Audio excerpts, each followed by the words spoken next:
రాష్ట్రంలో పరిస్థితులు చెప్పుకున్నాం. మనకి 3,000 ఓట్లు. ఇది ఏంటంటే 2,718 ఓట్లు అనేది కేవలం 13 బూతుల్లో వచ్చిన మెజారిటీ. దీనికి కనీసం 200 చిల్లర పోస్టల్ బ్యాలెట్స్ ఉన్నాయి. ఇవన్నీ కలుపుకుంటే సుమారుగా 3,000 ఓట్లు ఒక బట్టిప్రోలు గ్రామ పంచాయతీ పరిధిలో ఉన్నటువంటి బట్టిప్రోలు అద్దెపల్లి, అక్కడ 3 ఇక్కడ 10, ఈ 13 బూతుల్లో సాధించిన మెజారిటీ 3,000 అంటే దేన్ని ఆసరాగా చేసుకుని వచ్చింది అనేటటువంటిది కూడా ఈ సందర్భంగా 2-3 విశ్లేషణలు మీకు చెప్పాలనేటటువంటి ప్రయత్నంతోనే ఈరోజు ప్రెస్ మీట్ చెప్పింది. దాంట్లో ఒకసారి మీరు ఆలోచించండి. మేము తెలుగుదేశం పార్టీ తరఫున పోరుబాట పేరుతో దాదాపు ఒక 10 ప్రోగ్రామ్స్ చేశాం బట్టిప్రోల్లో.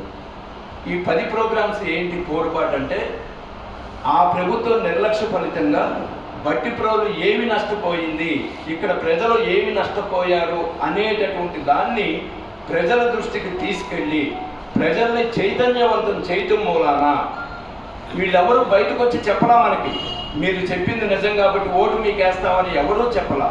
కానీ ఎందుకంటే ఇందాకే చెప్పా, బయటపడి ఏదైనా మాట్లాడితే ఏం బనాయించి ఏం ఇబ్బంది పెడతారో అనే భయం ఒకటి లోపల ఉంది కాబట్టి ఎవరు బయటపడలా. ఈ చెప్పినటువంటి 10 పోరుబాటల ద్వారా ఆ ప్రభుత్వం ఎంత గ్రామానికి నష్టం చేసిందో చెప్పిన నేపథ్యంలో ప్రజలు చైతన్యవంతం అవటం మూలన ఇన్ని ఓట్లు రావటం జరిగింది. నెంబర్ 1.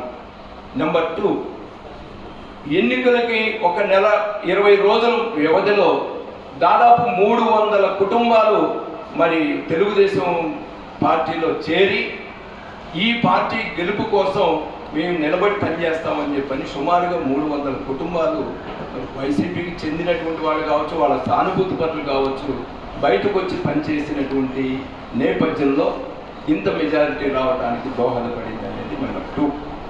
తర్వాత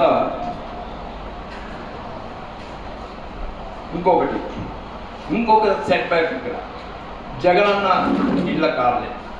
ఈ జగనన్న కాలనీలో లబ్ధిదారులు ఎవరైతే ఉన్నారో ఈ పేద లబ్ధిదారుల్ని ఒత్తిడి చేసి మీరు బేస్మెంట్ వరకు కడితేనే మీకు పట్టా ఉంటుంది, లేకపోతే పట్టాలు క్యాన్సిల్ చేస్తామని భయపెట్టడం మూలాన, బెదిరించటం మూలాన వీళ్ళు ఎందుకంటే ఉన్నది పోద్దేమో, లేనిపోయిన ఉన్న స్థలం కూడా పోతుంది అనేటటువంటి భయంతో అప్పో సప్పో చేసి తీసుకొచ్చి కొంతమంది కాంట్రాక్టర్లకు ఇచ్చి కట్టించుకుంటే దాంట్లో కూడా నాణ్యతా ప్రమాణాలు పాటించకుండా వాళ్ళు ఇష్టారాజ్యంగా చేసినటువంటి నేపథ్యంలో క్వాలిటీ లేనటువంటి ఫౌండేషను, డబ్బుల్లో కూడా అవినీతికి పాల్పడి అధికార పార్టీ నేతలు బిల్లులు చేయించుకోవడం మూలాన ఆ లబ్ధిదారుల్లో తీవ్రమైనటువంటి అసంతృప్తి ఉంది. ఎందుకంటే వీళ్ళందరూ అది ఎలా మీరు కనిపెట్టగలిగారు అని అంటే, 2 సందర్భాల్లో ఆ జగనన్న కాలనీని మేము మా పార్టీ కార్యకర్తలందరూ వెళ్ళి సందర్శించి అక్కడ ఉన్నటువంటి లబ్ధిదారులు అడగడం ఒకటి.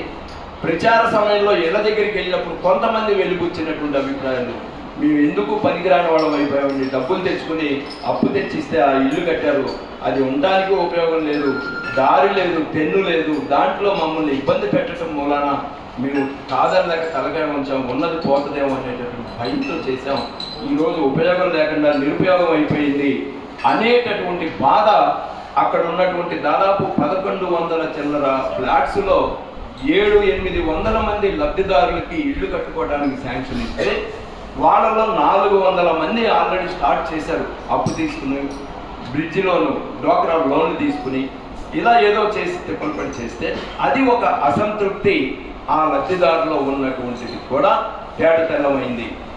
తర్వాత